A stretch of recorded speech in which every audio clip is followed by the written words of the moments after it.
পার্বত্য চট্টগ্রামে শান্তিপূর্ণ পরিবেশে হঠাৎ করে অশান্তির ঢেউ উঠলে সাধারণ মানুষের মনে একটাই প্রশ্ন জাগে, কেন খাগড়াছড়ি, বান্দরবান, রাঙামাটির প্রত্যন্ত অঞ্চলে একের পর এক খুন, অপহরণ, চাঁদাবাজি, সংঘর্ষের ঘটনা ঘটছে? এসব ঘটনা কি শুধু স্থানীয় সমস্যা নাকি এর পেছনে রয়েছে গভীর ষড়যন্ত্রের জাল? 2025 সালে 27 সেপ্টেম্বর খাগড়াছড়ি গুইমারা উপজেলায় এক পাহাড়ি নারী ধর্ষণের ভুয়া গুজব ছড়িয়ে স্থানীয়দের মধ্যে সংঘর্ষ বাঁধানো হয়। মসজিদ ও ঘরবাড়িতে অগ্নিসংযোগের ঘটনা ঘটে। এতে 3 জন নিহত, 15 জন সেনা সদস্য আহত হন। স্থানীয়রা অভিযোগ করেন এই ঘটনায় ইউপিডিএফ ও ভারতের ইন্ধন রয়েছে।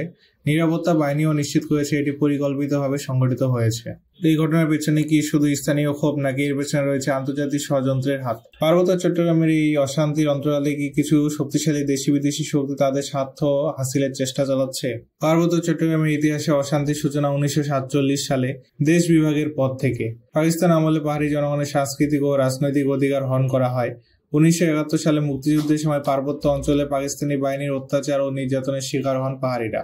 স্বাধীনতার পরও তাদের অধিকার প্রতিষ্ঠা হয়নি, ফলে পার্বত্য চট্টগ্রামে একের পর এক সশস্ত্র আন্দোলন গড়ে ওঠে। 1997 সালে পার্বত্য চট্টগ্রামে শান্তি চুক্তি স্বাক্ষরিত হলেও তা পুরোপুরি বাস্তবায়িত হয়নি। চুক্তির শর্তাবলী পূরণ না হয় পাহাড়ি জনগণের মধ্যে হতাশা ও ক্ষোভ বাড়ে। এই পরিস্থিতি কাজে লাগিয়ে দেশি বিদেশি শক্তি তাদের স্বার্থ চরিতার্থ করতে চাচ্ছে। বর্তমানে পার্বত্য চট্টগ্রামে ইউপিডিএফ, কেএনএফ, আল শারকিয়া ইত্যাদি সশস্ত্র সংগঠন সক্রিয়। এই সংগঠনগুলো চাঁদাবাজি, অপহরণ, খুন, অস্ত্র পাচার সহ বিভিন্ন অপরাধ কর্মকাণ্ডে জড়িত। তাদের হাতে রয়েছে অত্যাধুনিক অস্ত্রশস্ত্র যা তাদের কার্যক্রমকে আরো ভয়াবহ করে তুলছে। গোয়েন্দা সংস্থা তথ্য মতে পার্বত্য চট্টগ্রামে একটি জুমল্যান্ড গঠনের পরিকল্পনা চলছে। ভারতের ত্রিপুরা ও মিজোরামের সঙ্গে পার্বত্য চট্টগ্রামের মানচিত্র যোগ করে কল্পিত জুমল্যান্ড নামের মানচিত্র সোশ্যাল মিডিয়ায় প্রচার করা হচ্ছে। এতে স্পষ্ট হয় পার্বত্য চট্টগ্রামকে বাংলাদেশ থেকে বিচ্ছিন্ন করার ষড়যন্ত্র চলছে। পার্বত্য চট্টগ্রামের এই অশান্তির পেছনে আন্তর্জাতিক ষড়যন্ত্রের ইঙ্গিত পাওয়া যাচ্ছে। প্রতিবেশী দেশগুলো পার্বত্য চট্টগ্রামে অস্থিতিশীলতা সৃষ্টি করে বাংলাদেশের সার্বভৌমত্বকে চ্যালেঞ্জ করতে চায়। তাদের লক্ষ্য পার্বত্য চট্টগ্রামকে বিচ্ছিন্ন করে একটি খ্রিস্টান রাজ্য প্রতিষ্ঠা করা।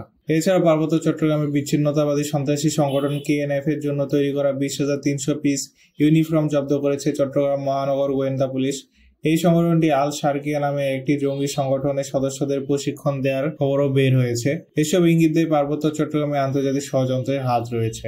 পার্বত্য চট্টগ্রাম বর্তমান পরিস্থিতি অত্যন্ত উদ্বেগজনক। পাহাড়ি জনগণ তাদের জীবন ও সম্পদ রক্ষায় আতঙ্কিত। সাধারণ মানুষ পাহাড়ে যেতে পারছে না।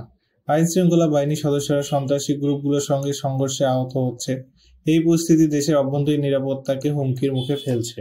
সরকার ও আইন শৃঙ্খলা বাহিনীকে অবিলম্বে কার্যকর পদক্ষেপ নিতে হবে। পার্বত্য চট্টগ্রামে শান্তি ও স্থিতিশীলতা প্রতিষ্ঠা করতে হবে। পার্বত্য চট্টগ্রামে অশান্তির পেছনে শুধুমাত্র স্থানীয় সমস্যা নয়, বরং একটি সুপরিকল্পিত আন্তর্জাতিক ষড়যন্ত্র কাজ করছে। এই ষড়যন্ত্রের শিকার হচ্ছে পাহাড়ি জনগণ, যারা দীর্ঘদিন ধরে তাদের অধিকার প্রতিষ্ঠার জন্য সংগ্রাম করে আসছে।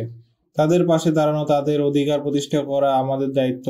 পার্বত্য চট্টগ্রামে শান্তি স্থিতিশীলতা প্রতিষ্ঠা করতে হলে সকলকে একসঙ্গে কাজ করতে হবে।